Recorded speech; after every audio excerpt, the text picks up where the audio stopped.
The time is 8:45 p.m. This is the Sri Lanka Broadcasting Corporation. Here is the news edited by Dinani Gunawardena and read by Tilani Pires. The headlines. The second reading of the Appropriation Bill 2024 is passed in the Parliament today by a majority of 45 votes. An advisory is issued for severe lightning and heavy rain to several provinces. The State Minister Ranjit Sembalapitia says that 10 billion rupees have been allocated for any election that would be held in the future. Thailand-Sri Lanka Free Trade Agreement is to be inked next February. And on international news, Qatar says captive talks is at critical final stage. And on sports news, the Katukurunda Speed 2023 is to be held in December. The second reading of the Appropriation Bill for the year 2024 was passed in Parliament today by a majority of 45 votes. 122 parliamentarians in total had voted in favour of the budget, while 77 were against it. On November 13th, President Ranil Wickremesinghe, in his capacity as the Minister of Finance, presented the 2024 budget, the country's 78th budget speech in Parliament as part of the broad economic plan. And subsequently, the debate on the second reading of the Appropriation Bill commenced the following day and continued for 7 days. According to the Appropriation Bill of 2024, the total government expenditure has been set at a record of 6,978 billion rupees, an increase of nearly 33% compared to 2023.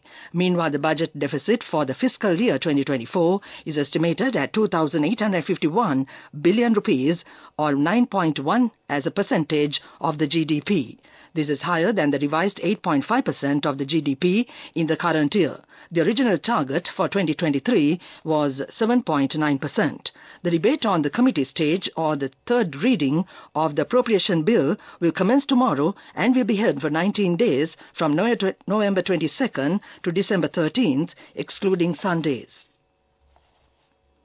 The Meteorology Department has issued an advisory for severe lightning and heavy rain to several provinces. According to the warning, thunder showers accompanied by severe lightning are likely to occur at several places in the western, Sabaragamuwa, central, Uva and northern provinces and in the Trincomalee district. Fairly heavy showers above 75 millimeters are likely at some places. There may be temporary localized strong winds during thunder showers. The general public is requested to take adequate precautions to minimize damages caused by lightning activity. The Department of Meteorology advises the public to seek shelter, preferably indoors, and to avoid open areas such as paddy fields, tea plantations, and open water bodies during thunderstorms. They are further advised to beware of fallen trees and power lines. For emergency assistance, and local disaster management authorities should be contacted. This news broadcast comes to you from the Sri Lanka Broadcasting Corporation. The State Minister Ranjit Sembalapitia says that 10 billion rupees have been allocated for any election that will be held in future. Although it was not mentioned in the budget, it has been included in the estimations made. The Executive Committee of the IMF will meet on the 6th of December in order to discuss the release of the second tranche of the IMF bailout. The State Minister made these remarks at a media conference held at the Presidential Secretariat today. Preparation for this year's budget was a challenging task. Certain parties accused that this budget aims at oncoming elections. However, it is obvious that solutions have been given to the issues faced by the public. He further added that the country cannot survive without the tax income.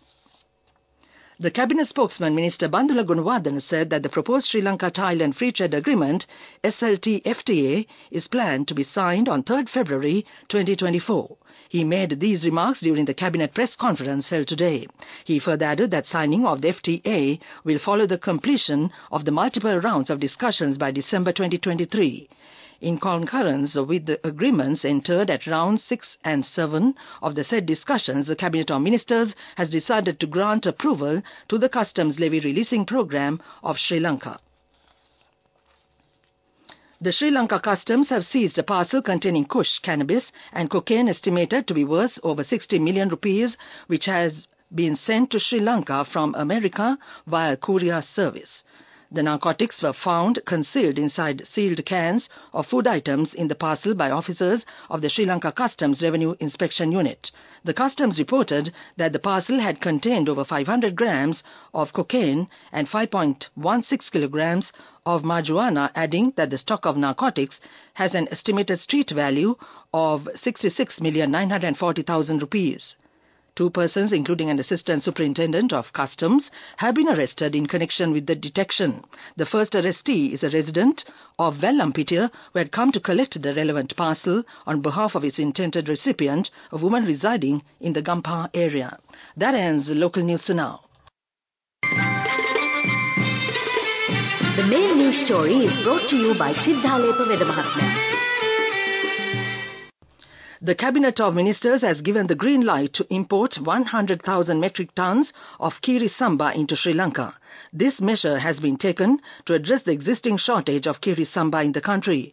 Minister Nalin Fernando said that rice will be imported in the near future. The imported rice will be distributed by the government bodies. That was the main news story.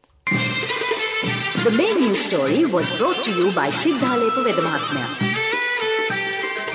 And on Watch Light tonight, 6 sluice gates of the Inginimitiya Reservoir have been opened. The Department of Irrigation warns the residents of the area to be on alert since the water of the reservoir is released to Mioya at the speed of 4,000 cubic feet per second.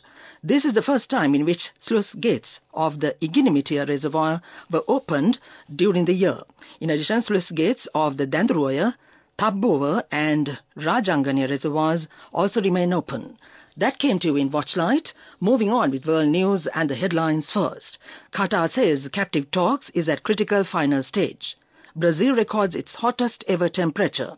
Ukraine marks 10-year anniversary of maiden revolutionary of dignity. Hamas chief says a truce deal is approaching. Reports suggest possible 3 to 5 day pause in fighting as Qatari officials say captive release talks at critical and final stage. The Health Ministry says all hospitals in northern Gaza are now out of service. At least 20 Palestinians have been killed in attacks on Nusrat refugee camp as Israeli bombardment continues. More than 13,300 people have been killed in Gaza since October 7. In Israel, the official death toll from Hamas attacks stands at about 1,200. Brazil has recorded its hottest ever temperature for minus 44.8 Celsius as part of the country's endure a stifling heat wave. The record was hit on Sunday in the town of Araquai. The heat has seen red alerts issued across the country a month before the beginning of summer in the southern hemisphere. The unprecedented weather has been attributed to the El Nino phenomenon and climate change. Forecasters say some of the heat is likely to ease this week. Ukraine's pro-democracy, pro-Europe demonstrations in Maidan Square a decade ago marked the first victory in its war with Russia, President Vladimir Zelensky declared on the anniversary of the popular protest movement. Nearly 100 civilians died in violent clashes with security forces when Ukrainians took to the streets of the capital in 2013 demanding to move Ukraine out of the orbit of Vladimir Putin's Russia and join the family of European democracies to which it historically belongs.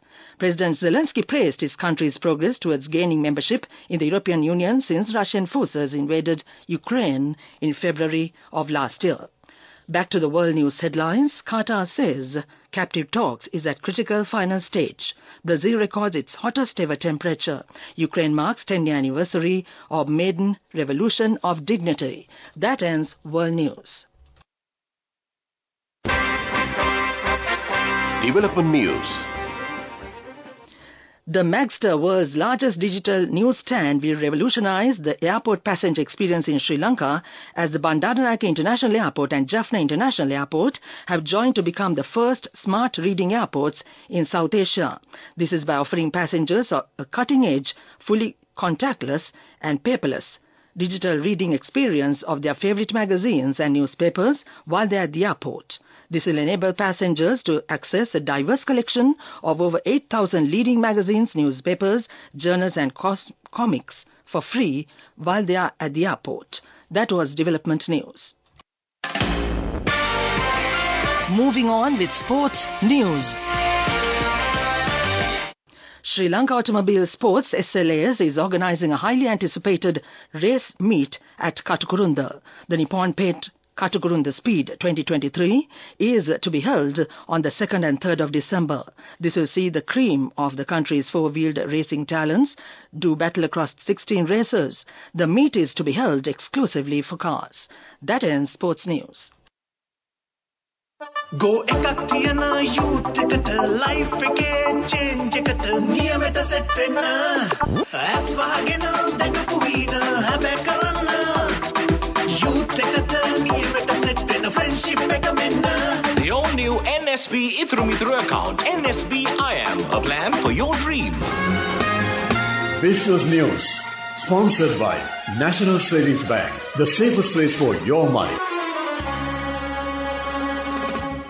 Dialog Axiata PLC, Sri Lanka's premier connectivity provider, revamped its range of home Wi-Fi postpaid plans with more data designed to meet the diverse home data requirements of users, extending unmatched value for money and accessibility. The new range of postpaid plans also offers customers a data rollover feature for the first time in Sri Lankan home Wi-Fi services, enabling customers to carry forward unused data quota to the next month.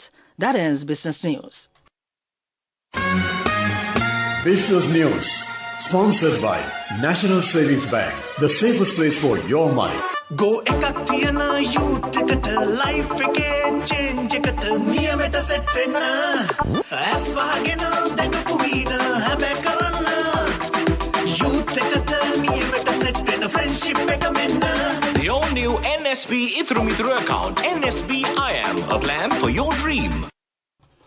The overall rate of the inflation as measured by the National Consumer Price Index on year-on-year basis has gone up to 1.0% in October 2023 from 0.8% in September 2023. The Department of Census and Statistics mentioned that year-on-year inflation of the food group remained unchanged in October at 5.2%, minus 5.2%, which was reported in September.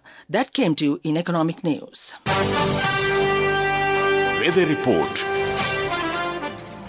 Fairly heavy showers above 75 millimeters are likely at some places in the western, Sabragamo, central, Uva and northern provinces and in the Trincomalee district. Heavy showers above 100 millimeters are likely at some places in the central, Sabragamo, northwestern, north central and Uva provinces tomorrow. Showers may occur at times at some places in the northern and eastern provinces during the morning.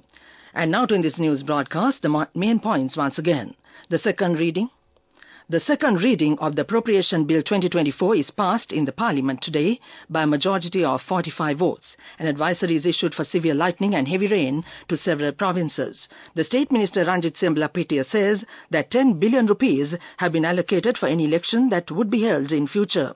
Thailand-Sri Lanka Free Trade Agreement is to be inked next February. And on international news, Qatar says captive talks is at critical final stage. And on sports news, the Katukurunda Speed 2023 is to be held in December. That ends this news broadcast, and now it's back to Chandima Virakon, as always, on a Tuesday night, and a rainy night, of course. Back to you, Chandima.